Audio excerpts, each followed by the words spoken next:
आज आपण बदाम मिल्कशेकची रेसिपी बघणार आहोत। लहान मुलं बदाम खायला खूप कंटाळा करतात, तर तुम्ही अशा प्रकारे त्यांच्यासाठी मिल्कशेक बनवून देऊ शकता, जो खूप हेल्दी आहे आणि फायदेशीर देखील आहे। तर चला आपण रेसिपीला सुरुवात करूया।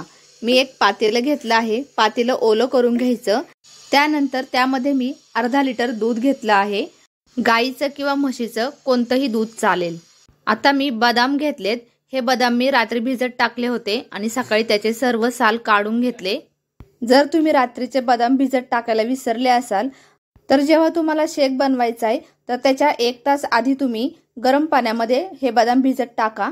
शेक बनवण्यासाठी निदान अर्धी वाटी तरी बदाम पाहिजेत। आता हे बदाम आपल्याला मिक्सरमध्ये वाटून घ्यायचे, त्याची बारीक पेस्ट करायची आहे। तर पेस्ट करताना त्याच्यामध्ये थोडंसं दूध टाकायचं, जेणेकरून पेस्ट एकदम छान बारीक होते। पेस्ट अगदी बारीक करून घ्यायची। आता मी कस्टर्ड पावडर घेतली आहे व्हॅनिला फ्लेवरची। 2 चमचे आपल्याला व्हॅनिला फ्लेवरची पावडर घ्यायची आहे आणि त्यामध्ये आता 3-4 चमचे दूध टाकायचं आणि चांगलं हलवून घ्यायचं। एकदम व्यवस्थित मिक्स करायचं। त्यामध्ये ज्या गाठी वगैरे आहेत तर त्या राहिल्या नाही पाहिजे। अशा प्रकारे छान पातळ पेस्ट तयार करायची। आता तुम्ही बघू शकता मी कशी पेस्ट तयार केली आहे, अशी पेस्ट तुम्ही तयार करा। त्यानंतर आपण दूध गॅसवरती गरम व्हायला ठेवायचं आणि त्यामध्ये 4-5 चमचे साखर टाकायची।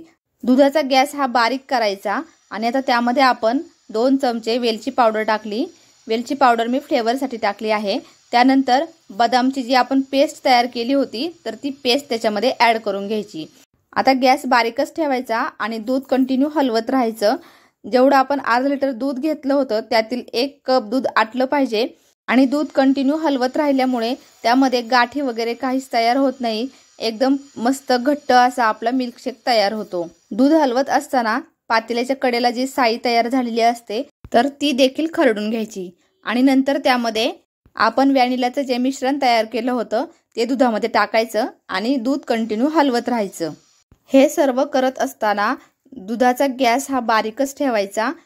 हे दूध आपल्याला कमीत कमी 7 ते 8 मिनिटे बारीक गॅसवरच चांगलं उकळून घ्यायचे। हळूहळू हे दूध घट्ट होत जाईल आणि मस्त त्याला छान दाटसरपणा येईल। तर तुम्ही बघू शकता अशा प्रकारे ते घट्ट होतंय।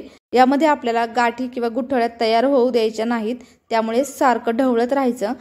दूध उकळत आहे तर तोपर्यंत जर तुम्ही माझ्या चॅनलला सबस्क्राईब केलं नसेल तर सबस्क्राईब करून घ्या, लाईक करा, शेअर करा। आता हे मिश्रण पूर्णपणे थंड होऊ द्यायचं आणि त्यानंतर तुम्ही ते फ्रीजमध्ये ठेवा आणि थंड झाल्यानंतर तुम्ही ते खाऊ शकता। सर्व करताना आपण त्यावरती थोडेसे बदामाचे तुकडे ॲड करूया किंवा दुसरे काही ड्रायफ्रुट्स असतील तर ते देखील तुम्ही ॲड करा। आता तुम्ही बघू शकता खूप छान आणि मस्त टेस्टी असा आपला बदाम मिल्कशेक तयार झाला आहे। तर अगदी कमी साहित्यात असा हा मिल्कशेक तयार झालाय।